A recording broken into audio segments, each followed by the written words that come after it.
ശബരിമലയിലെ സ്വർണ്ണക്കൊള്ളയും മാണിപ്പറമ്പിലച്ചന്റെ ചർച്ച ആക്ട്.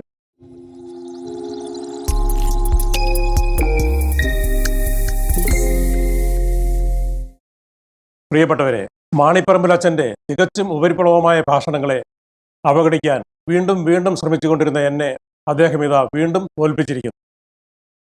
ഇപ്രാവശ്യം ചർച്ച ആക്ടിനെ അത്യധികം വികലമായി അവതരിപ്പിച്ചുകൊണ്ടാണ് അദ്ദേഹം എൻ്റെ ശ്രദ്ധ പിടിച്ചു പറ്റിയത്.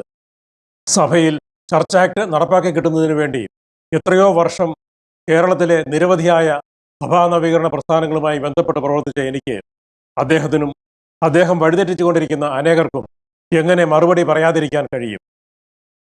കേരള നസ്രാണി സഭ 16 നൂറ്റാണ്ടുകാലം അഭംഗുരം നിലനിർത്തിപ്പോന്ന പള്ളിയോഗ സഭാഭരണ സമ്പ്രദായത്തെ നിയമപരമാക്കാൻ ഉദ്ദേശിച്ച് 2009 നിയമപരിഷ്കരണ കമ്മീഷൻ രൂപം കൊടുത്ത് ഗവൺമെന്റിന് സമർപ്പിച്ച the Kerala Christian church properties and institutions trust bill, അതിനെയാണ് അദ്ദേഹം വളച്ചൊടിച്ച് വികൃതമാക്കി അവതരിപ്പിച്ചിരിക്കുന്നത്. അദ്ദേഹം പറയുന്നത് കേൾക്കുക.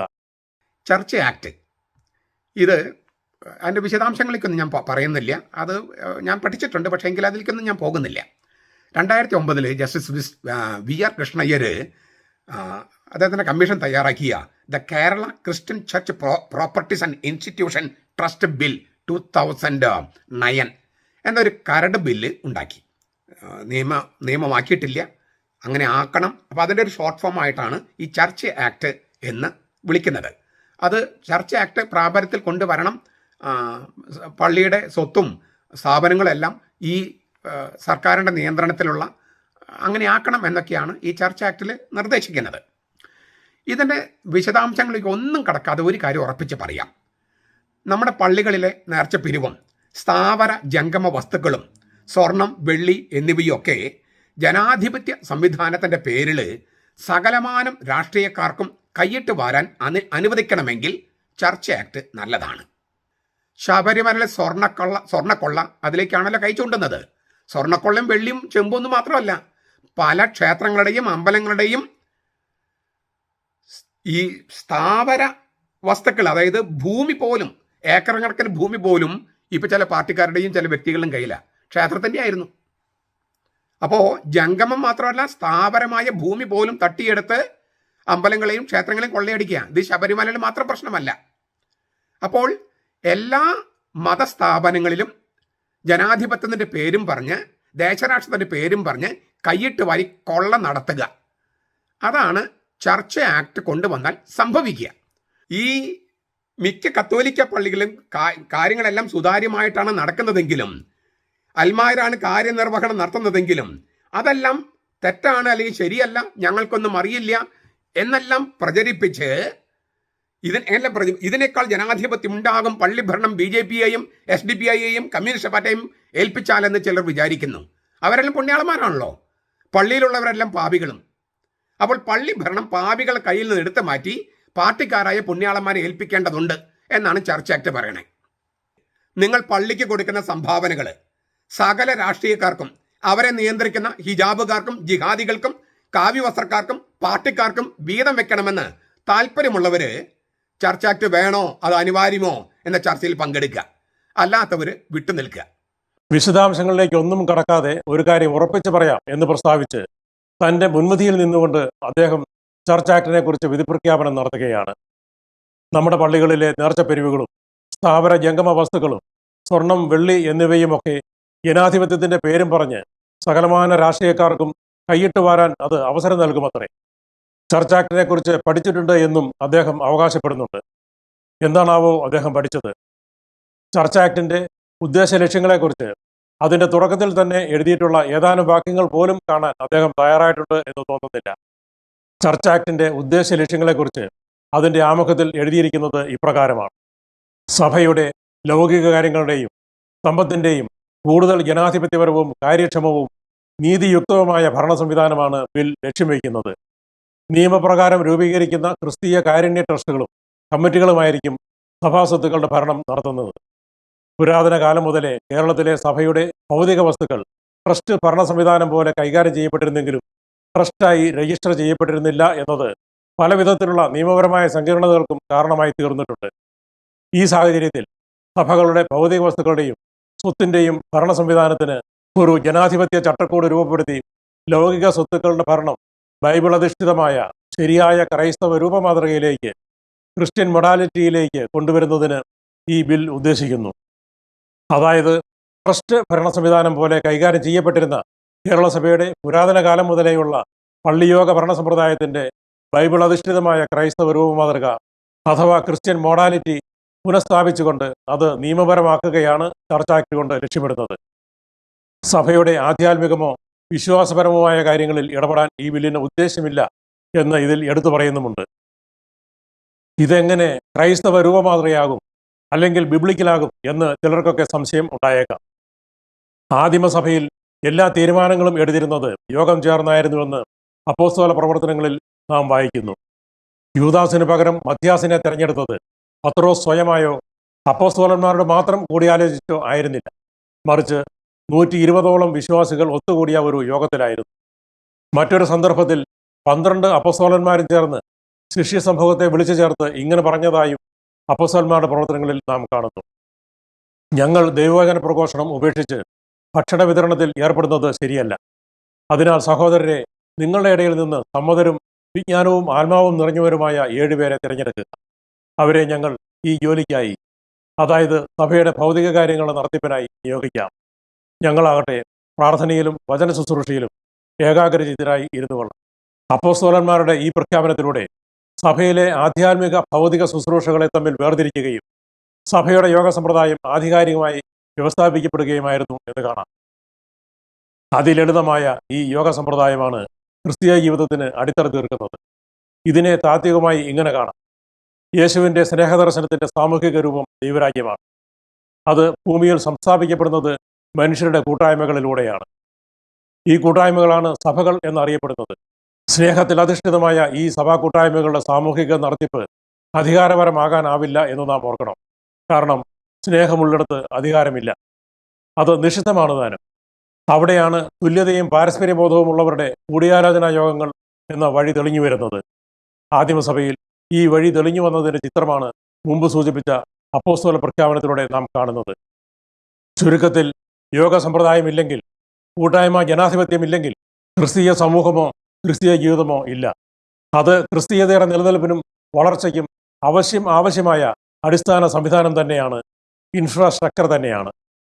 കൂട്ടായ്മ ജനാധിപത്യത്തിൻ്റെതായ ഈ അടിസ്ഥാന സംവിധാനം കേരള സഭയിൽ നിലനിന്നിരുന്നു എന്നതുകൊണ്ടാണ് ഇവിടുത്തെ ഹൈന്ദവ സമൂഹം ബ്രാഹ്മണാധിപത്യത്തിലും ജാതി വ്യവസ്ഥയിലും അമർന്നിരുന്ന ഒരു കാലഘട്ടത്തിൽ പോലും പരസ്പര തുല്യതയിൽ വിവേചനങ്ങളൊന്നുമില്ലാത്ത ഒരു സമുദായമായി നിലനിൽക്കാൻ കേരള സംസ്ഥാനികൾക്ക് കഴിഞ്ഞത്.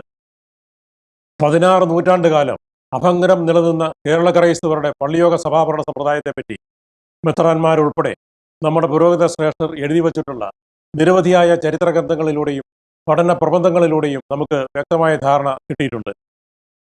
അതിൻ്റെ രക്തചുരുക്കം സഭാചരിത്ര പണ്ഡിതനായ ഡോക്ടർ സേവ്യർ കൂടപ്പുഴ തൻ്റെ ഭാരത സഭാചരിത്രം എന്ന ഗ്രന്ഥത്തിൻ്റെ 198, 199 പേജുകളിൽ ഇങ്ങനെ എഴുതിയിരിക്കുന്നു: ഇടവകയുടെ ഭരണം നടത്തിയിരുന്നത് പള്ളിയോഗമാണ്. കുടുംബത്തലവന്മാരും തദ്ദേശ വൈദികരും ഉൾപ്പെട്ട ഒരു യോഗമാണ് ഓരോ സ്ഥലത്തെയും പള്ളിഭരണം നടത്തിയിരുന്നത്. ഇടവക വൈദികരിൽ പ്രായം ചെന്നയാളാണ് പള്ളിയോഗത്തിൻ്റെ അധ്യക്ഷൻ. അദ്ദേഹം തന്നെയാണ് പള്ളിയിലെ മതകർമാനുഷ്ഠാനങ്ങൾ നിയന്ത്രിച്ചിരുന്നതും. പള്ളിയോഗം പള്ളിയുടെ ഭൗതിക സ്വത്തുക്കളുടെ മാത്രമല്ല, ഇടവകയിലെ ക്രിസ്തീയ ജീവിതം മുഴുവൻ്റെയും മേലന്വേഷണം വഹിച്ചിരുന്നു. പരസ്യ പാപം സംബന്ധിച്ച കേസുകൾ തീരുമാനിച്ചിരുന്നത് ഈ യോഗമാണ്. വ്യക്തികളെ സഭാ സമൂഹത്തിൽ നിന്ന് തൽക്കാലത്തേക്ക് പുറന്തള്ളുവാനുള്ള അധികാരവും യോഗത്തിനുണ്ടായിരുന്നു. സഭ ദൈവജനമാണെന്ന അടിസ്ഥാന തത്വവും സഭാഭരണത്തിലുള്ള കൂട്ടുത്തരവാദിത്വവും പള്ളിയോഗം പ്രസ്പഷ്ടമാക്കുന്നു.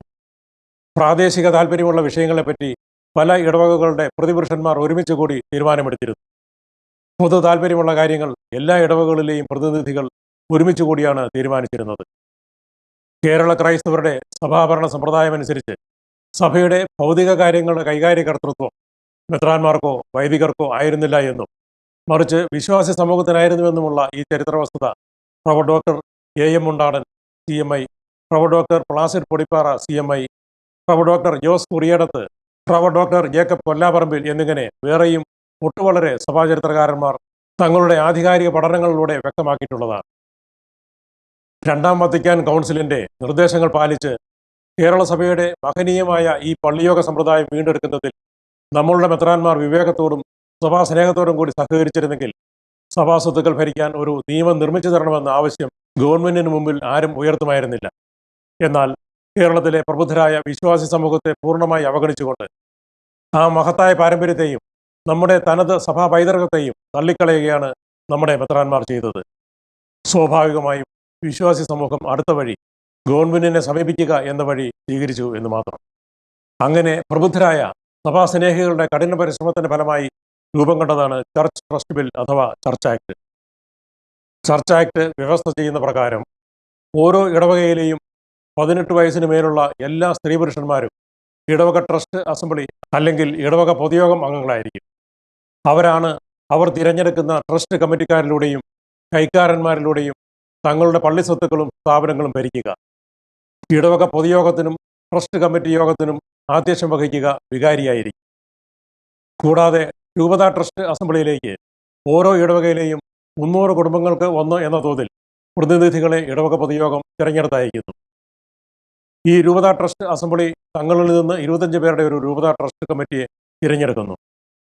ഈ കമ്മിറ്റി ആയിരിക്കും രൂപതാ സ്വത്തുക്കളുടെയും സ്ഥാപനങ്ങളുടെയും ഭരണം നിർവഹിക്കുക. രൂപതാ ട്രസ്റ്റ് അസംബ്ലിയുടെയും ട്രസ്റ്റ് കമ്മിറ്റിയുടെയും യോഗങ്ങൾക്ക് മെത്രാനാണ് ആധ്യക്ഷം വഹിക്കുക.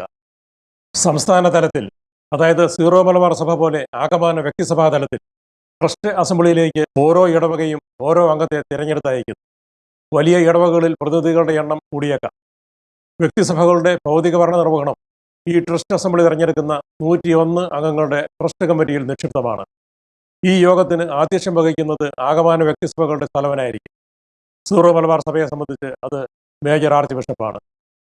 ഈ എല്ലാ തലങ്ങളിലും തിരഞ്ഞെടുക്കപ്പെടുന്ന ആഭ്യന്തര കണക്ക് പരിശോധകർ, അതായത് ഇന്റേണൽ ഓഡിറ്റേഴ്സ് ഉണ്ടായിരിക്കും. രൂപതാ തലത്തിലും വ്യക്തിസഭാ തലത്തിലും ചാർട്ടേഡ് അക്കൗണ്ടന്റിനെ കൊണ്ടും കണക്കുകൾ പരിശോധിപ്പിക്കണം. എല്ലാ തലത്തിലുമുള്ള കണക്കുകൾ സർക്കാർ സെക്രട്ടറിയുടെ പദവിയോടെ ഗവൺമെന്റ് നിയോഗിക്കുന്ന സഭാ കമ്മീഷണർക്ക് സമർപ്പിക്കുകയും വേണം. ചർച്ച് ആക്ടിന്റെ ചുരുക്കം ഇത്രയുമാണ്. ഇങ്ങനെ ഇടവക തലത്തിലും രൂപതാ തലത്തിലും സംസ്ഥാന തലത്തിലും വിശ്വാസി സമൂഹത്തിന്റെ പ്രതിനിധികളുടേതായ ട്രസ്റ്റുകൾ രൂപീകരിക്കണമെന്നും സഭാസ്വത്തുക്കളുടെയും സ്ഥാപനങ്ങളുടെയും ഭരണത്തിന് ഈ ട്രസ്റ്റുകളെ ചുമതലപ്പെടുത്തണമെന്നും വ്യവസ്ഥ ചെയ്തുള്ള ഒരു നിയമനിർമ്മാണ നിർദ്ദേശമാണ് ചർച്ച് ആക്ട് എന്നറിയപ്പെടുന്ന the Kerala Christian church properties and institutions trust bill. ഇത്രയും പറഞ്ഞതിൻ്റെ വെളിച്ചത്തിൽ തന്നെ നമ്മുടെ പരമ്പരാഗത പള്ളിയോഗ സമ്പ്രദായവും നിർദ്ദിഷ്ട ചർച്ച് ആക്ട് വിഭാവനം ചെയ്യുന്ന സഭാഭരണ സംവിധാനവും തമ്മിൽ ഒരു താരതമ്യ പഠനം നടത്താനും അവയുടെ അന്തസ്സത്തയിൽ കാര്യമായ വ്യത്യാസമൊന്നുമില്ലെന്ന് കണ്ടെത്താനും ആർക്കും സാധിക്കും. ഈ സഭയുടെ പൂർവ്വപാരമ്പര്യമായ പള്ളിയോഗ ഭരണ സമ്പ്രദായത്തെ നിയമപരമായി പ്രഖ്യാപിക്കുന്നു എന്നേ ഉള്ളൂ ഇവിടെ. മുമ്പ് ഇടവകകളും രൂപതകളും വ്യക്തിസഭകളും ട്രസ്റ്റുകളായി രജിസ്റ്റർ ചെയ്യപ്പെട്ടിരുന്നില്ലെങ്കിൽ ഈ നിയമം പ്രാബല്യത്തിലാകുന്നതോടെ അവ രജിസ്റ്റർ ചെയ്യപ്പെടും. ഗവൺമെന്റുമായി ബന്ധപ്പെടാൻ ഇനിയൊരു സഭാ കമ്മീഷണർ ഉണ്ടാകും എന്നൊരു വ്യത്യാസവുമുണ്ട്. ഉണ്ടാകാൻ പോകുന്ന മറ്റൊരു മാറ്റം, മുമ്പ് കുടുംബനാഥന്മാർക്ക് മാത്രമേ യോഗാംഗത്വം ഉണ്ടായിരുന്നുള്ളൂവെങ്കിൽ ഇനി അത് 18 വയസ്സ് കഴിഞ്ഞ എല്ലാ സ്ത്രീപുരുഷന്മാർക്കും ഉണ്ടാകും എന്നതാണ്. ഇവിടെ എവിടെയാണ് മാണിപ്പറമ്പിലച്ചൻ പറയുന്നത് പോലെ സകലമാന രാഷ്ട്രീയക്കാർക്കും കൈയിട്ട് വാരാൻ അവസരം ലഭിക്കുന്നത്? സ്വത്തുക്കൾ ദാനം ചെയ്തും പണം മുടക്കിയും വിയർപ്പൊഴുക്കിയും ഉണ്ടാക്കിയ പള്ളി സ്വത്തുക്കളും സ്ഥാപനങ്ങളും പ്രായപൂർത്തിയായ സഭാംഗങ്ങളുടെയും അവർ തിരഞ്ഞെടുക്കുന്ന ട്രസ്റ്റ് കമ്മിറ്റികളുടെയും നിയന്ത്രണത്തിൽ കൈകാര്യം ചെയ്യുമ്പോൾ അവിടെ എങ്ങനെയാണ് രാഷ്ട്രീയക്കാർക്ക് കൈയിട്ട് വരാൻ അവസരമുണ്ടാകുന്നത്?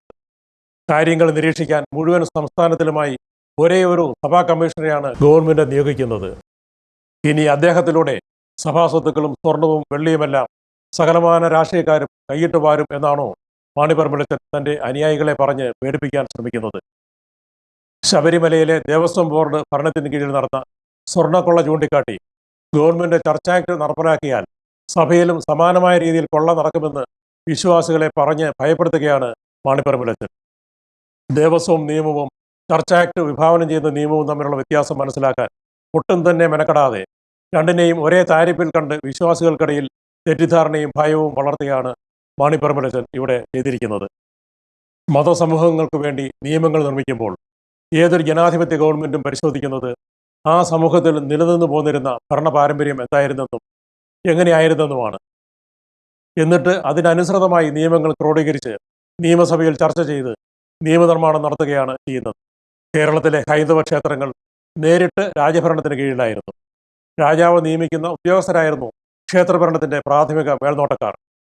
ഹൈന്ദവ ക്ഷേത്രഭരണത്തിന്റെ ഈ പാരമ്പര്യപ്രകാരമാണ് കേരള സർക്കാരിൻ്റെ തന്നെ ഭാഗമായി ഒരു ദേവസ്വം വകുപ്പും അതിന് കീഴിൽ ദേവസ്വം ബോർഡും അതിൻ്റെ നിയമങ്ങളുമൊക്കെ ഇവിടെ പ്രാബല്യത്തിൽ വന്നത്. രാഷ്ട്രീയ ഇടപെടൽ ഉണ്ടാകുന്നതിനാൽ ഹൈന്ദവ സമൂഹത്തിനുള്ളിൽ തന്നെ ഈ സംവിധാനത്തോട് ഇന്ന് എതിർപ്പുകൾ കൂടി വരികയാണ്.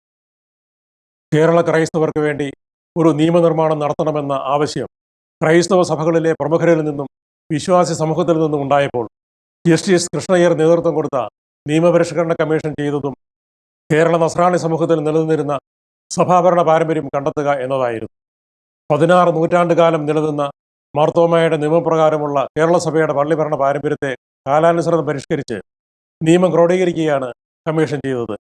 അവിടെ ഗവൺമെന്റിന് കാര്യമായ റോളൊന്നുമില്ല, രാഷ്ട്രീയ പാർട്ടികൾക്ക് ഇടപെടാനുള്ള പഴുതുമില്ല. ജനാധിപത്യം, തിരഞ്ഞെടുപ്പ് എന്നൊക്കെ കേൾക്കുന്നത് തന്നെ മാണിപ്പറമ്പിലച്ചന് കലിയാണ് എന്ന് തോന്നുന്നു. സഭയിൽ ജനാധിപത്യമല്ല ദൈവാധിപത്യമാണെന്ന് അദ്ദേഹത്തിൻ്റെ വേറെ ചില വീഡിയോകളിൽ പറഞ്ഞിട്ടുള്ളതായി ഓർക്കുന്നു. അപ്പോൾ സഭയിൽ തിരഞ്ഞെടുപ്പൊന്നുമില്ലേ എന്ന് ചോദിച്ചു പോവുകയാണ്. മാർപ്പാപ്പായെ കർദിനാളന്മാരുടെ ഇടയിൽ നിന്ന് ആ സമൂഹം തന്നെ ജനാധിപത്യ രീതിയിൽ തിരഞ്ഞെടുക്കുകയല്ലേ ചെയ്യുന്നത്.